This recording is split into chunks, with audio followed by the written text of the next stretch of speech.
자, 좋은 오후입니다. 하나님의 사랑이 날마다 오늘 저와 여러분에게 넘칩니다. 자, 오늘 말씀은 로마서 9장 25절에서 33절입니다. 오늘 말씀에서 우리가 특징적으로 알아야 되는 두 가지가 있습니다. 첫 번째는 남은 자라는 개념입니다. 그리고 두 번째는 이 무너짐이라는 개념이에요. 자, 첫 번째 남은 자라는 개념들을 한번 좀 살펴봅시다.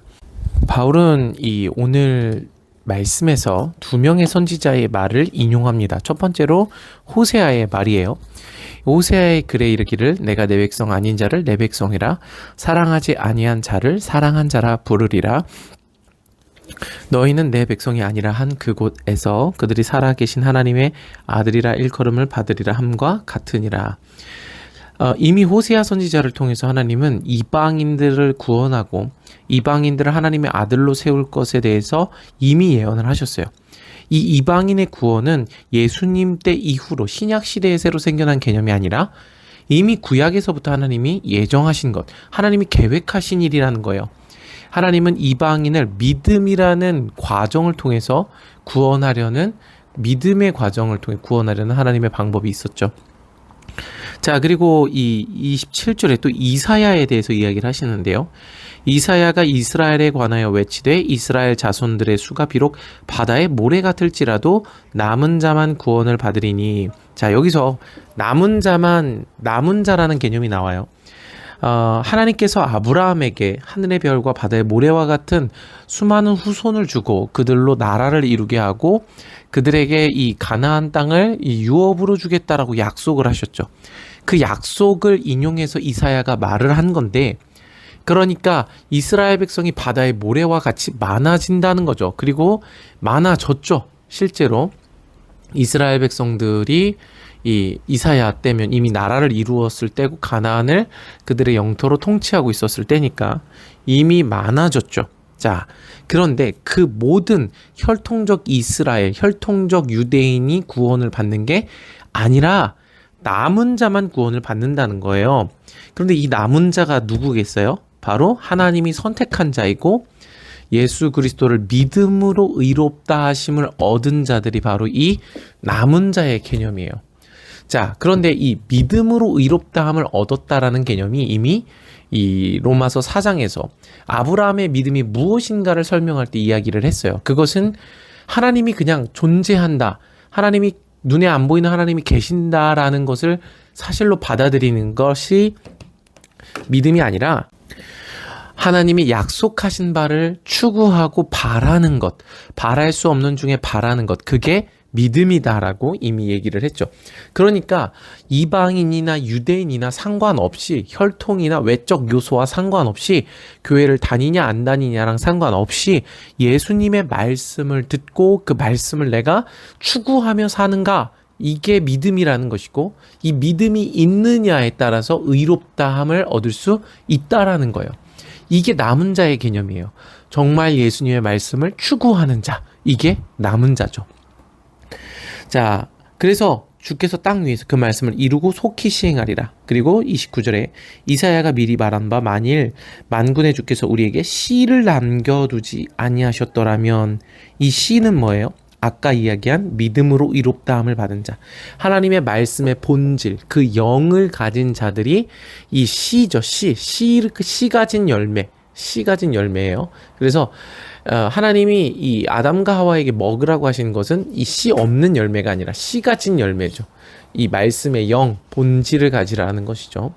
자, 그래서 결론이 30절에 이렇게 나옵니다. 그런즉 우리가 무슨 말을 하리요? 의를 따르지 아니한 이방인들이 의를 얻었으니 곧 믿음에서 난 의요.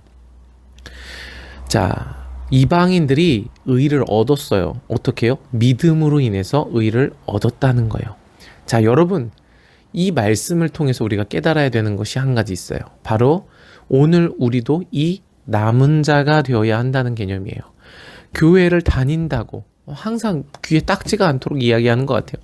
교회에 등록했다고, 어릴 때부터 모태신앙으로 신앙생활 했다고, 직분이 있다고, 교회에서 봉사한다고 구원 얻는 게 아니라 믿음으로 예수 그리스도의 말씀을 추구해야만 남은 자가 되어서 구원 얻게 된다는 거예요. 예수 그리스도의 말씀을 믿음으로 추구해야만 씨 가진 자, 씨가 되어서 씨앗이 되어서 하나님 앞에 이 자라나고 열매 맺을 수 있다는 개념이에요. 여러분, 그렇기 때문에 오늘 저와 여러분이 정말 이 믿음을 가진 자, 남은 자인지 돌아보시기를 바랍니다. 자, 두 번째는 구원의 방법, 즉 무너짐이라는 제목이에요. 하나님은 무너짐을 구원의 방법으로 사용하세요. 자, 그래서 32절 봅시다. 31절부터 의의 법을 따라간 이스라엘은 율법에 이르지 못하였죠. 그들은 의의 법, 자기의 의로 구원에 이르러 보려고 했어요. 그런데 결국 사람은 자기의 의로움으로 구원에 이를 수가 없죠. 그래서 율법에 이르지 못했어요. 32절 어찌 그러하냐 이는 그들이 믿음을 의지하지 않고 행위를 의지함이라 부딪힐 돌에 부딪혔느니라. 이 유대인들이요 부딪힐 돌에 부딪힌 거예요. 그래서 어떻게 됐어요? 깨졌어요. 여러분 지금 바울의 가르침을 계속 유대인들이 듣고 있을 텐데 이 로마서를 통해서 이 바울의 가르침은 유대인들한테 매우 도전적이고 이 충격적인 내용이 아닐 수 없어요. 왜요? 유대인들이 평생 주장해오던 구원의 방법, 그들의 의, 율법, 할례 이런 것들이 구원과 전혀 상관없다라고 바울이 가르치고 있기 때문에 그래요. 오히려 그 유대인들이 구원에서부터 떨어져서 하나님의 선택을 받지 못했고 율법으로 난 의로서는 구원 얻을 수 없다는 것을 말하고 있다라는 거죠.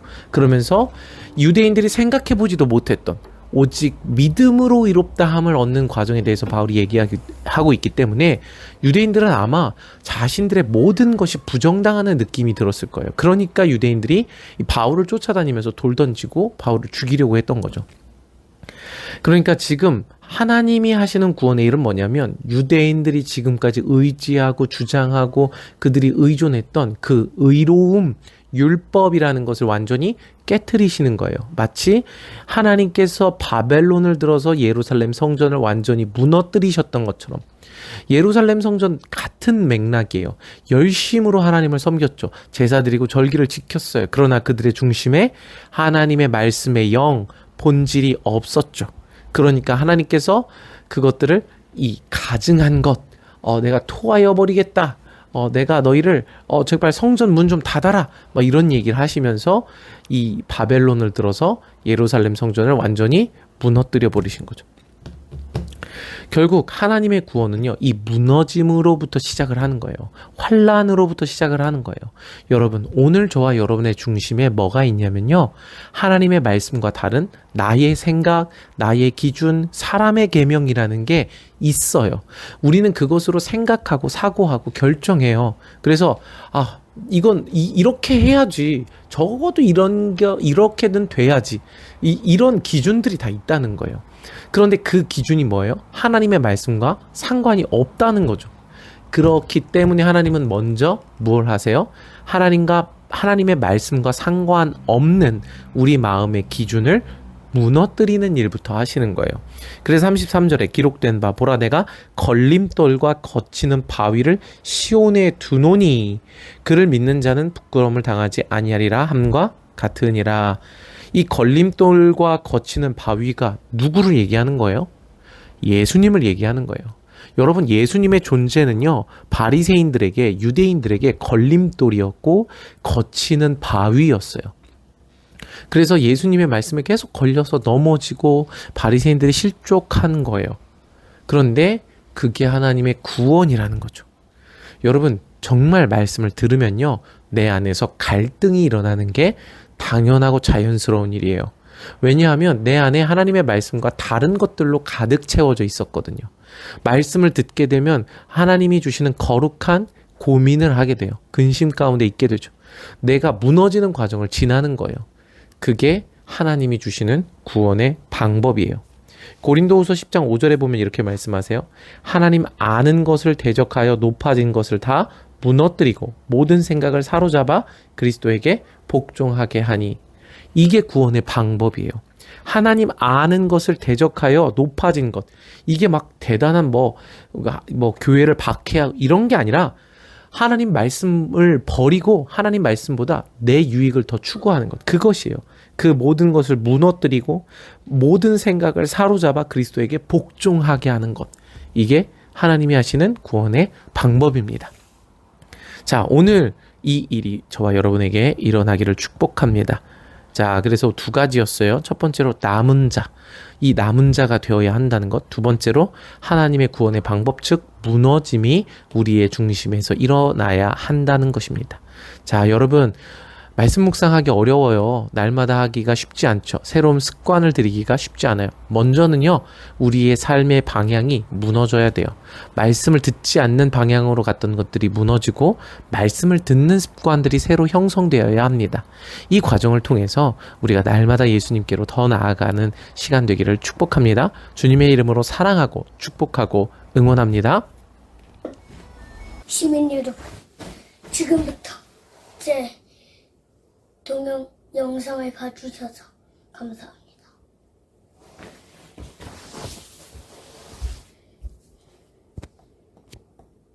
안녕하세요. 야옹이 선생님 두 마리예요. 야옹이 선생님 두 마리면 어떻게 될까요? 야옹이 하트